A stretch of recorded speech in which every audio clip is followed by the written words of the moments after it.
Peluang gencatan senjata antara Israel dengan Palestina dan Lebanon semakin sulit tercapai usai Israel menegaskan tujuannya menghancurkan Hamas dan Hizbullah. Terbaru pada Minggu 6 Oktober 2024 dini hari, Israel melancarkan serangan ke sejumlah kawasan di Beirut dan Gaza. Setidaknya 8 orang di Deir al-Balah, Gaza tewas, sementara di Beirut, Israel menyasar jalan menuju Bandara Beirut.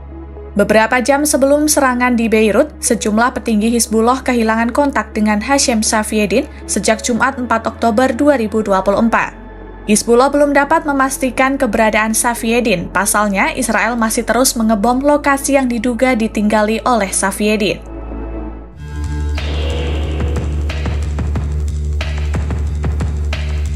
Israel sendiri terus memburu para petinggi Hizbullah dan Hamas.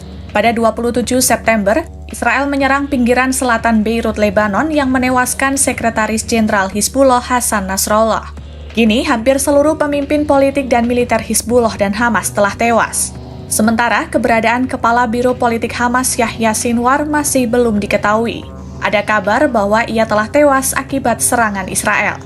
Para pejabat AS dan Israel menyebut tidak dapat berkomunikasi dengan Sinwar dan menuding Sinwar tidak mau berunding untuk menyepakati perdamaian. Menurut mereka, tuntutan Sinwar untuk gencatan senjata tidak masuk akal dan tidak dapat diterima. Di sisi lain, Perdana Menteri Israel Benyamin Netanyahu selalu menunjukkan penolakan dari setiap upaya gencatan senjata. Ia terus melakukan serangan besar yang mengganggu proses perundingan setiap hampir mencapai kesepakatan.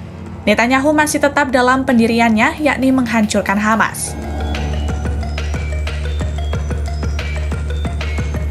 Yahya Sinwar telah menjadi buruan utama AS dan Israel sejak 7 Oktober 2023. Bahkan, kedua negara tersebut membentuk satuan tugas khusus untuk memburu Sinwar dalam setahun terakhir. Pemburuan itu sulit, sebab Sinwar tidak pernah muncul di muka umum bertahun-tahun. Sinwar berhenti memakai peralatan elektronik dan selama ini komunikasi dilakukan lewat rantai kurir yang panjang dan rumit. Menurut sejumlah pejabat AS, Sinwar lebih keras dibandingkan dengan Ismail Haniyeh. Haniyeh disebut masih lebih mau berdamai dan siap membuat kesepakatan dengan Israel.